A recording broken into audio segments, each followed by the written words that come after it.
I scream, you scream. We all scream for ice cream with reindeer fat and seal oil. Okay, maybe not that. What about a pizza? Everybody loves pizza. What about a pizza topped with clams instead of tomato sauce, though? Intrigued? I hope so, because we're going to check out the most unique regional dishes across the U.S. Foods you probably haven't heard of, or at least a couple of them. From Alaska to Maine, we're going to check out the strangest, the most intriguing dishes that define local flavor. And stick around for number 10, because it's the weirdest looking thing on this list that I actually want to try. And welcome back to American Travel Fun. I'm Chuck, your host, and we're going to start it off right now with number 10. And we're going to head to the chilly wilderness of Alaska for some maguda, otherwise known as Inuit ice cream. Now, this is not your average creamy ice cream. It's traditionally made with reindeer fat, seal oil, berries, and fresh snow. It's been a staple of Alaskan natives for centuries. It was used by the Inuit hunters as a high-calorie snack, and this frozen treat is still served at celebrations across the state today. Sounds interesting. I would try this one. I like to try that. All right, next on our list, we have number 9, pizza without tomato sauce. This one's over in Connecticut. It's a white clam pizza. Over in New Haven's famous A Pizza, when they came onto the scene, they brought a whole new curiosity back in the 1960s when pizza master Frank Pepe created his garlicky, salty, tomato-free pizza. Now, I've never had this, but from what I could find out, it's got a chewy, charred crust like a regular pizza, but instead of marinara sauce, it's loaded with fresh clams, garlic, olive oil, and sprinkled with grated pecorino cheese. Again, sounds really good. I don't know that I would call it pizza, though. I think they would come up with a different name, but it sounds good. I'll try that. Number 8, we're going to head over to Hawaiian Islands for some Loco Moco. And when I first looked this up, I thought it was Hispanic, but it's not. Take this from an ignorant white guy who does not know anything about cultures or languages, but it sounded Hispanic to me. But now I'm completely off my rocker. This is a hearty and filling and totally unique dish to Hawaiian culture. Loco Moco is a bowl of rice topped with a hamburger patty, fried egg, and a generous ladle's worth of brown gravy. It sounds interesting. I think I might try this one. This dish was born in the town of Hilo back in 1949, and it's been fueling the locals ever since. Now, there are variations, with Spam, of course, because that's what they can get, fish, and some even put some cheese on there. But again, there's different variations, but what I told you, the rice, hamburger patty, eggs, brown gravy, that's the basic of it. Now we're going to head back over to the mainland, and we're actually going to check out 2 states, Indiana and Ohio, for sauerkraut balls. Yeah, your eyebrow may have raised like mine did. For some of you, this sounds strange, like myself.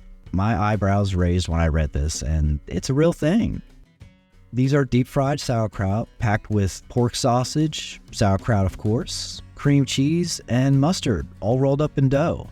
They have a crispy outside and a tangy inside, and were originally popularized at state fairs across Indiana and Ohio. People loved them so much, it's now just a part of their local tradition. I've seen these, I've heard of them, I'll never try them just because I don't like sauerkraut. Now, this next one sounds very interesting. If you've ever wanted to combine 3 birds into one dish, then you need to check out Louisiana and have their turducken. This involves stuffing a chicken inside of a duck, inside of a turkey. And every now and then you'll have a layer of cornbread stuffing or sausage stuffing. Now, no one really knows where this came from, but it was started back in the 1980s. And the best guess of where it actually did come from is Herbert's Specialty Meats or New Orleans Corinne Dunbar's. And since then, this epic meal has taken off, thanks to Creole legend Chef Paul Prudhomme. I would try this one. This one sounds good. I'd like to try that, the turducken. I'm going to have to try to convince my wife to let me buy all 3 birds at one time.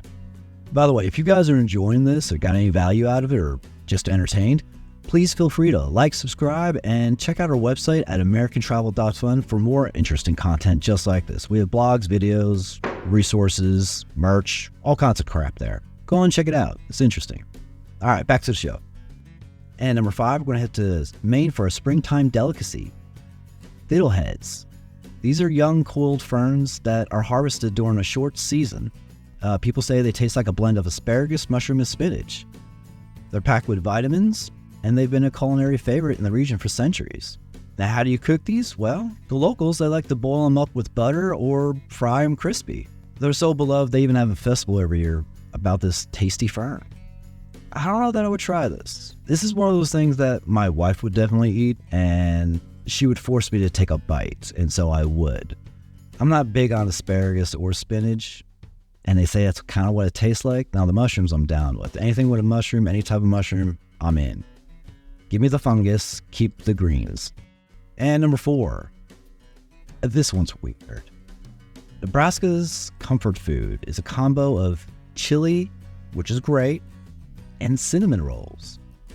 Together, not separate, not one after the other, like main course and dessert. No, this is chili on top of their cinnamon roll. I would not do this. This sounds too disgusting for me. This quirky pairing has its roots in school cafeterias during the 1960s. Of course it does. Only a child would come up with this. And it's became a statewide tradition. I don't see how. I mean, okay, anybody from Nebraska, do you guys actually eat this? Like, is this like something you guys say, hey, I'm having chili and cinnamon rolls. You want some? What? I mean, do you really eat this in Nebraska? Or has anybody ever heard of this? Please let me know in the comments. I need to know, especially people from Nebraska. I'm particularly looking for you to tell me, do you really eat this? Inquiring minds need to know, like me. And number 3, we have gooseneck barnacles. This one's going to be offered up over in Oregon. This oddity can be found clinging to rocky shores of the Pacific Northwest. And look, well, pretty terrifying. Once you peel back the skin, they say you'll discover a sweet meat that's a lot like lobster with a little extra ocean flavor. Now, getting these can be a little tough and dangerous at times because of where they do grow and live on the rocks, but apparently their taste makes them a delicacy worth trying. I don't know, I'd be interested in trying it. I love seafood, so I'm down with that. Number 2, Pennsylvania scrapple. What is scrapple? Well, for the uninitiated, scrapple is Pennsylvania's unappetizing breakfast option. I've had it. I live there in Pennsylvania Dutch country. It's not, no. Don't eat it, guys. I'm telling you, from one food lover to another, it's not good. It looks like those things that you buy and you put in your bird seed cages, that little squares. That's what it looks like. Scrapple is made from pork scraps and trimmings, liver, tongue, heart, and then mixed together with cornmeal, spices, and then pan-fried. And yeah, it tastes worse than it looks, honestly, and it looks pretty bad.